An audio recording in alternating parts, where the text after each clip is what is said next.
You ask Tiger to solve. This deals with linear equations with one unknown. The final result is y=1. Let's solve it step by step. Simplify the expression. Expand the parentheses.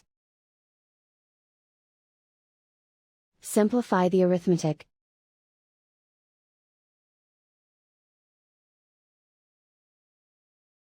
Group all y terms on the left side of the equation. Subtract y from both sides.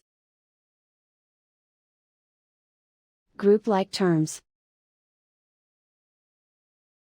Simplify the arithmetic.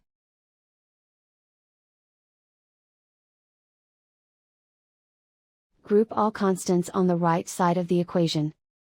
Add 5 to both sides. Simplify the arithmetic.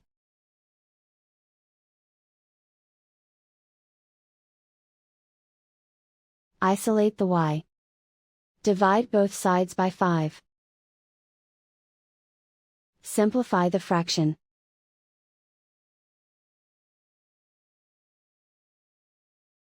And so the final result is y=1.